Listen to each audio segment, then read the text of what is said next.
Hello, my lovely friends. I know it's been a while since I've been online, but never to mind. I've basically been busy doing what it is that I talk about writing, marketing, and everything else. So I thought it would be a timely thing to pop in, seeing as we're at the end of the year. I hope you've had a lovely Christmas, holiday, or whatever it is you celebrate this time of the year. Maybe you're just enjoying some time off. I certainly hope you are. But I thought I would look back over the book marketing efforts that I've used in the last year and sort of have a bit of a discussion about what might have worked and what hasn't. As you know, you can craft the most incredible story, you can have the most amazing cover, and everything else. But if people don't know your book is available for sale, they're not going to buy it. So let's have a look. The first thing I listed down the free methods that I used, because a lot of what I've talked about on this channel in the past year has talked about using free marketing efforts such as social media platforms, because I mean, they're free. Why not use them to leverage your book sales, which is what you'd love to do?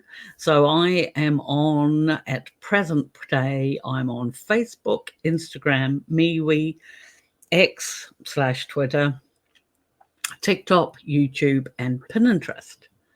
And they've been had varying success with all of them.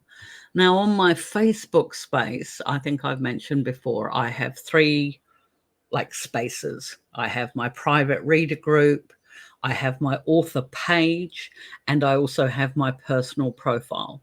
They all carry the same name, well, all derivatives of the same name. Because my own name is my author name, um, that's why they're all the same. But on my personal profile, I might be more inclined to post more personal things, perhaps about my crafts or something funny that's happened to me that day. In my private reader group, I still share my crafts and things like that, but that's obviously more book orientated. And on my author page, which is public, people can see it's mostly book related, but I try and make sure that stuff's posted on there. Well, I wouldn't say every day, but a fair bit of the time, every week. And up until this past year, I would have said categorically that Facebook is absolutely the best place for authors to use to promote their work. Now, the big reason for me preferring that platform over any other was because there are so many different groups and pages. And groups are actually the more ideal because there are both private and public groups, and you can really niche down. You can find out find your tribe, so to speak. Um, you can, you find your genre, you can find reader groups in your genre, you join them as a reader, and over time you post as an author too. They are a great way of finding people who could be interested in your book, because of course it's not enough to say, oh, you're just going to promote your books to everybody. You need to promote the books to your target reader, and groups made that really easy to do. I'm going to apologize right here for the noise. Part of where I live, the main road just up the road is completely blocked with traffic because it's a main highway. Everybody's trying to get to places for the holiday season. And a lot of people have thought, oh, well, they'll duck down the side road to see if they can overtake some of the traffic, which is ridiculous because they've still got to get out at the other end. And the queues are apparently everywhere. So that's why I'm not going anywhere. I'm sitting here chatting to you. But if you hear rather a lot of car noise, that's why. Anyway, as I was saying about Facebook, the powers that be that run that place just had to go and muck things up. And I've heard of a lot of authors complaining about the algorithm. It meant that basically if you didn't personally interact on the platform with various readers. They wouldn't see your posts, they weren't being shown in news feeds, and sometimes even if you were interacting with them, they still weren't seeing your posts or anything else like that. And I've actually found, even in my group, I've had to use like the @everyone tag just for people, so that people can realize that, hey, I've got a new book out, or I'm running a competition or a giveaway. I do freebies and things like that, and my freebies are always for a limited time. And some of my readers were missing out because they, even if they were coming onto Facebook every day, they were not seeing my posts. So, yeah, so while I still think it's necessary, and I still think across all the platforms that I use, Facebook is still the one where you can have the most interaction and feedback from readers, which is really important. I really wish there was another platform that sort of held its hand up and said, oh, we'll do all the things that Facebook can do, and we'll actually let your readers see your posts. So we'll just have to see what happens through into 2024. I think the problem with Facebook is that they want to make money, and they're trying to limit, you know, we've all used it for freebie promotion for quite some time, and they don't like it. But I actually mention about Facebook advertising later on in this video, so stay tuned for that. Now, the next freebie thing I tried was, or I've been using this year, is Instagram, which of course is owned by Facebook too. Now, I'm not an Instagram person. It's all pictures and reels, and I'm an author. I deal in words, and that doesn't really translate that well on Instagram. And there's not a lot of my readers on Instagram either. However, you know, my lovely Holly, who doubles as my PA, told me I needed to be on Instagram to make me a well-rounded author. So I am on there, and at least it means I can post some lovely pictures on there. But yeah, I don't do a lot with Instagram. I do understand, though, that I've heard a lot of authors talk about how successful it's been for them. I think if you've got the face and the personality for Instagram Reels, that they're a really good idea. So it's just not something I personally use. Now, another site that I use that gets very little publicity is MeWe. And I've got to admit, MeWe is like my backup plan. And not a lot of my readers have followed me over there. I do think the chat function is a lot of fun, but there's a lot of issues with that platform. Like, it's not easy to just find people organically. You actually have to know that person is on there to be able to find them. And I've had some people come back to me on Facebook and say, oh, they've tried to join my group on MeWe and haven't been able to, for whatever reason. So I set up the MeWe in case my account ever got cancelled on Facebook. So it's always handy to have a backup plan. But, you know, MeWe could actually be really good, because a lot of the censorship laws that Facebook put in weren't on MeWe, which made it a lot easier for people who wrote perhaps, you know, not safe for work content and things like that. But it's so hard to find your people on MeWe and join with people on MeWe, which is a real shame, because that would have been a real contender, I think, if they'd just made it slightly different. Now, the next thing I did for free on my free methods for promotion have been YouTube and TikTok. And I do know, again, there's some very popular authors who have very successfully leveraged YouTube and TikTok to boost their book sales. I'm not one of them, for obvious reasons. But I think if you've got the face, the youth, and the personality suited to video, then that definitely works. They have, you know, both of those platforms have got huge search engines. They are basically giant search engines, and users on YouTube and TikTok will binge watch content. So there's a real chance to get your message across to your viewers. But I'm not even sure if I'm going to continue this YouTube channel, because as much as I want to help people self-publish and everything else like that, unless I pay for engagement, it's really, really difficult, again, to be found organically. And that's what you need. You kind of need a viral moment. And face it, there's not a lot of viral moments that come in with being a book author. So, there has been a bit of a blowback though. In this same year, that things like Book Talk and all that sort of thing took off on TikTok. But then there was a bit of a backlash because those were actually working against some authors. Like if some influencer took against a particular author, it could pretty much wreck that author's career. And a lot of authors kind of backtracked a bit then and sort of thought, well, hey, hang on, this isn't nice. This isn't good at all. I mean, you've probably all heard about that popular tale of that woman author who went around made all those fake profiles on Goodreads and slammed all the other books in her genre and boosted her own new release. Yeah, she lost her contract because, there is such a thing about still being nice in this industry. So it'll be interesting to see what happens with TikTok, whether or not the popularity continues or whether it is just a phase. I don't know. Who knows? I could be back on here in another year sort of saying, well, that wasn't a phase. Who knows? But personally, I haven't noticed any difference in my book sales, depending on whether or not I've been on TikTok or on YouTube. So, yeah, but I can see where it might make a difference to some authors. I do think that depends a lot on genre too. So that definitely is something perhaps that you should consider.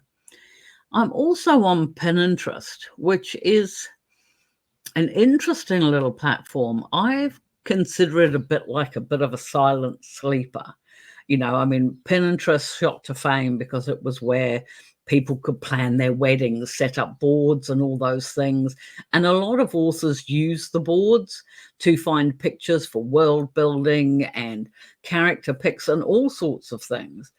But the good thing about Pinterest is that it is another search engine. And I've created boards for things like my covers, my series, some of, my model pictures and things like that. And the thing I like about Pinterest is it's really quick and easy to update it.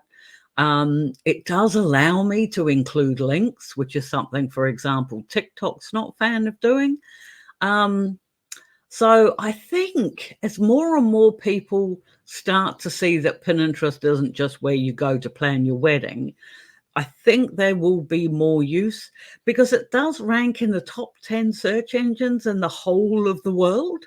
So, yeah, I'm just backstashing a whole stack of content in case that really takes off too. But it is really quick and easy to put your stuff up on Pinterest. It doesn't require a lot of social interaction, which is a timely thing. So that's always a good idea. So it never hurts to set up a few, boards with your author name and set up a few boards so that you've got your title covers, your inspiration pictures and things like that. And encourage people to follow you on there, because then that gives them aware when you're writing a new book. So that's always a good idea. Now, I did have paid options. Where did I have them? Sorry, I'm scrolling through a list I put up on my screen so that I can remember everything. So my paid options for advertising this year or marketing this year was Amazon advertising, Facebook advertising.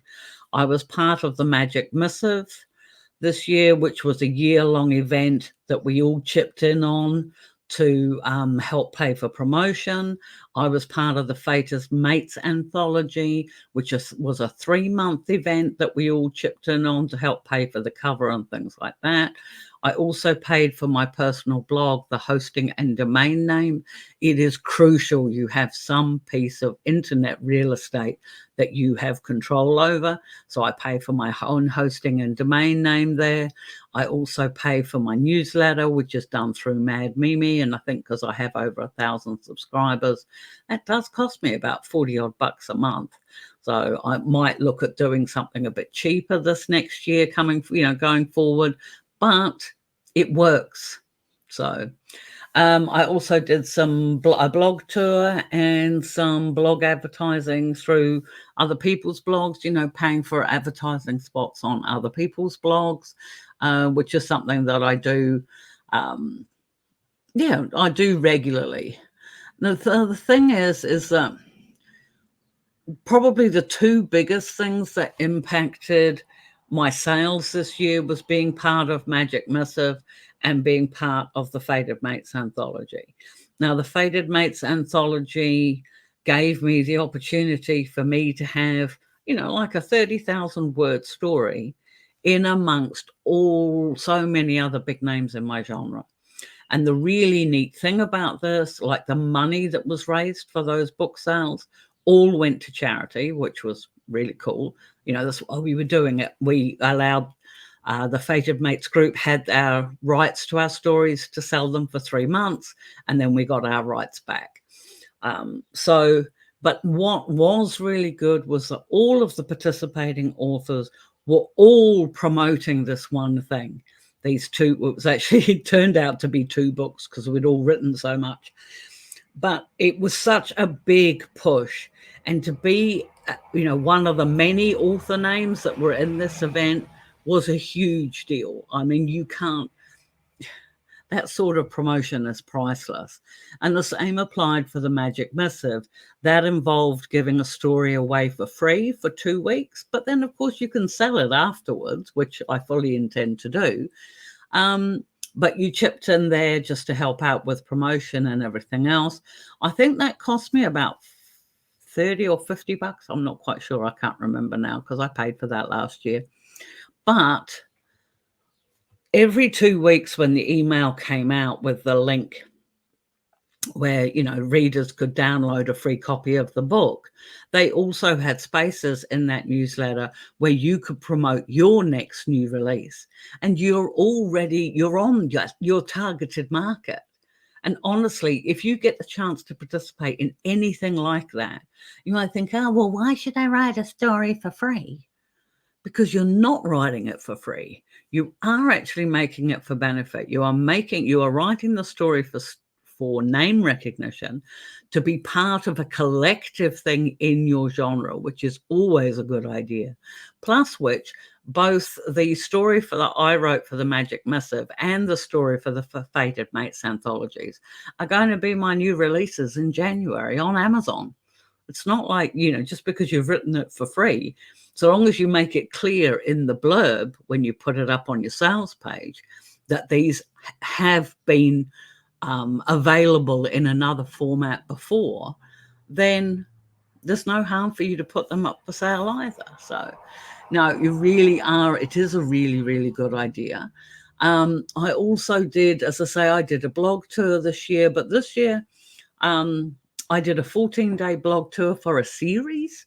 And again, I was using an organization that, is really highly valued in my specific genre, in the LGBTQ plus genre. And so I paid about $100. I got 14 days worth of promotion for my series, the Magic Users Greenford trilogy.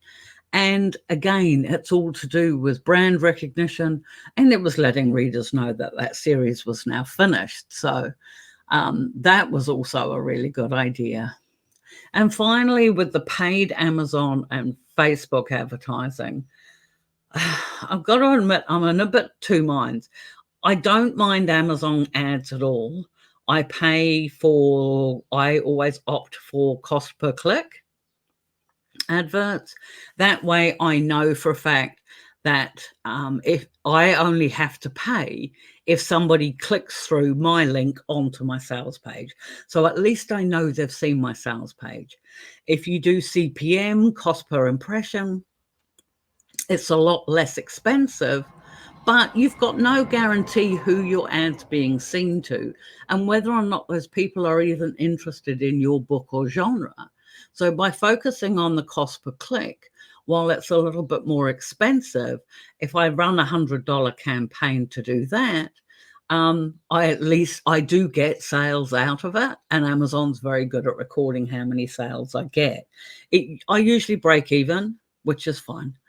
However, the issue with Amazon, because I would use them all the time, but my issue with Amazon is sometimes my titles or covers have not passed the Amazon censor test for whatever reason. Don't ask me why.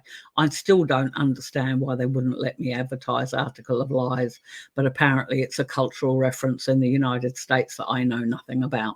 But anyway, so it doesn't always let me advertise my titles, but when it does, I have found it to be cost effective. Facebook, on the other hand, no. I did it twice. I had it strongly recommended to me that you let Facebook find my target readers for me. And what I was getting was this huge freaking backlash from people actually leaving messages for Facebook on my posts about why were they seeing these ads. And I'm like, whoa, whoa. Yeah, I got nothing positive back from that experience. So, and again, because I'm in a relatively small genre, that could be why it was really difficult to target. I don't know. But if you're in a more mainstream genre, then I imagine it would definitely be worth doing. But again, I'd be looking at paying for cost per click, not cost per impressions, because those impressions basically mean shit. So as we move on to 2024, what sort of changes am I going to make, if anything? Obviously, you still need to, to have a really good cover, an enticing blurb. You need to have written the best story that you've ever done, because face it, your book is your best marketing tool for your other books. If people enjoy it, they will go looking for more. As I say, I'm still in two minds about what I'm going to do with YouTube, and I really do want to drop TikTok, but I did promise my daughter I would stick it out for 6 months. But I had 3 posts last week. I had 3 of my posts on TikTok flagged for community violations, when one of them was to do with my Christmas tree, one of them was a book excerpt, and one of them, I think, was basically wishing people a Merry Christmas. I think somebody had found me on there and just didn't like the fact I was on there. I don't know. But I know for a fact I was not violating any community guidelines. And unfortunately, TikTok, like so many other big platforms, doesn't really give you much of a right to respond or to even find out why they were reported in the first place. And honestly, our marketing time is limited. I'd far rather be writing than marketing. So, yeah, as far as I'm concerned, I'm not sure. I can go on there for 10 seconds every morning and say, oh, hey, how are you? Yes, I'm still here and I'm still writing. But I put a lot of effort into the snippet posts that I did that got done for community violations. And that really pissed me off, because that took me about 2 hours to put it together for like a 10-second video, and it got community violated, so nobody have got to see it at all. Maybe I should put it up as a YouTube short. That might be the idea. But yeah, so I'm not so sure about the video content, whether or not I'll continue with it. I do find having a YouTube channel really handy, because you can put your videos up there as unlisted, which is really handy for my Patreon, content. So I will be sticking with Facebook, because that's where I get to interact with my readers the most. I have been encouraging my readers to go over to Patreon now that Patreon have got their free tier as well. So it means that my readers can gain access to the free content that I post on there, and then I just give more to my paid tier. So I'm definitely be pushing through more with that. Twitter and things like that. I am not a Twitter or an X or whatever else it's called anymore. I'm not that person. But again, I do know quite a few authors who are really successful on there, because they just use it all the time. They interact with their readers there. They promote on there and everything else. And the one positive I will say about Twitter/X is that you just take in your short snippet of, you could take book snippets and things like that and just chuck them up there.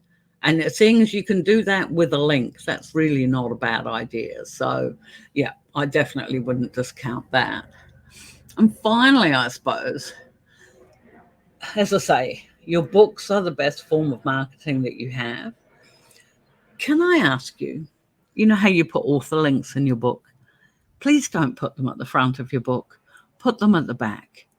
Now, I've had people tell me, I've actually had authors say to me, no, you put them at the front, you put them at the front, because at least then they get seen by the look inside people, the function on Amazon. But if somebody sees that on the look inside, they're not going to click it if they've read the look inside and then they didn't read the book because they thought it was rubbish. Your best way of using your author links is to put it at the back of the book. Let your look inside function, part of it on Amazon, be for your story so you can capture your reader, your potential reader. And with your author links at the back, sitting there just nicely as your reader comes to the end, they enjoyed the story and think, oh, look, we can follow them. And then, oh, look, here's a list of other books that they've written. If they get to the end of the book and they've enjoyed it, none of them, no matter how much they enjoyed that story, is going to scroll or flip back to the front of the book to find out how to get in touch with you.